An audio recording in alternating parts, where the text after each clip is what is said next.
ہر حال میں دکھ ہے، سکھ ہے، تکلیف ہے، بیماری ہے، مصیبت ہے، اس کو کوئی ٹالنے والا نہیں اللہ کے سوا۔ وَإِن يَمْسَسْكَ اللَّهُ بِضُرٍّ فَلَا كَاشِفَ لَهُ إِلَّا هُوَ، اگر اللہ کسی کو نقصان دیں اور بیماری یا تکلیف میں مبتلا کر دیں، اس کو کون کھول سکتا؟ اور اگر اللہ کسی کو بھلائی دے تو کون منع کر سکتا؟ اسی لیے میرے آقا رحمت دو عالم ہمیشہ یہ دعا فرماتے تھے ہر نماز کے بعد بھی اور کبھی کبھی نماز میں بھی کہ اللہم لا مانع لما اعطیت، آپ جو دیں کوئی روک نہیں سکتا، ولا معطی لما منعت، اور جس چیز کو آپ منع کر کوئی دے نہیں سکتا، ولا راد لما قضیت، جو تیری تقدیر فیصلہ کر چکی اس کو کوئی ٹال نہیں سکتا، ولا ينفع ذا الجد منک الجد، کسی کی محنت کام نہیں آتی جب تک کہ تیری رضا حاصل نہ ہو جائے۔ تو اس لیے یاد رکھیں کہ اس دور میں جس میں ہم گزر رہے ہیں، صحیح لوگوں کا ملنا جو ہے، یعنی یہ تو نہیں کہ نہیں ہے لیکن نایاب ہے، مشکل۔ پتہ یہ تو ہو نہیں سکتا کہ دنیا کا نظام چل رہا ہو اور اللہ والے نہ ہوں۔ اچھا، اسی طرح تعویذات ہیں، وظائف، سب سے اہم وظیفہ میں آپ کو عرض کر دوں،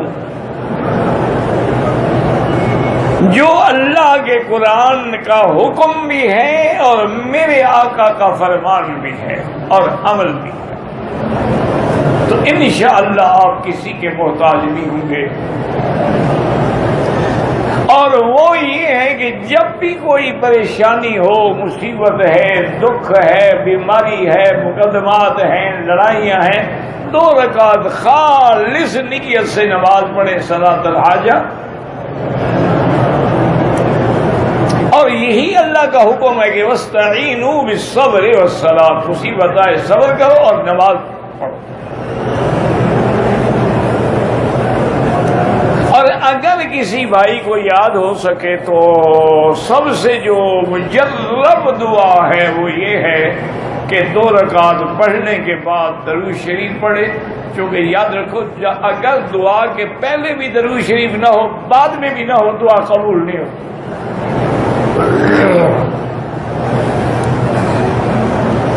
درود شریف پڑھنے کے بعد اللہ کی حمد و ثنا بیان کریں۔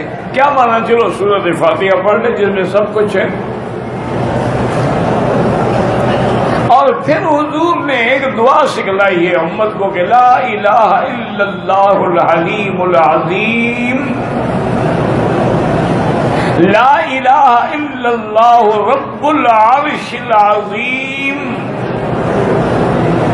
لا الہ الا اللہ رب السماوات ورب الارض ورب العرش الکریم، اسألک موجبات رحمتک وعزائم مغفرتک والسلامۃ عن کل اثم والغنیمۃ عن کل بر۔ اور اگر یہ یاد نہ ہو تب بھی کوئی بات نہیں، کسی بھی زبان میں اللہ کو 2 رکعت پڑھنے کے بعد خالص اللہ کو پکارے۔ اور یہی میرے مدنی سرکار کا عمل تھا کہ اذا حضبہ امر، جب حضور کو کوئی مشکل پیش آتی، بادر الی الصلاۃ، فوراً آپ نماز شروع کر۔ اسی طرح صلاۃ الاستسقاء ہے، بارش نہیں ہوئی، نماز۔ اسی طرح انسان گناہوں میں مبتلا ہو گیا ہے تو توبہ کرنا چاہتا ہے، 2 رکعت نماز پڑھ کے توبہ کرے۔ تو آپ کی انشاءاللہ ثم انشاءاللہ، جو چونکہ میرا ایمان ہے ایک طالب العلم کی حیثیت سے کہ لاکھ پیر ہو، ولی ہو، کتنے درجے کا کیوں نہ ہو، اس کا فرمان میرے مدنی کے فرمان کا مقابلہ نہیں کر سکتا۔ جو حضور نے فرما دیا بات ہی ختم ہو گئی۔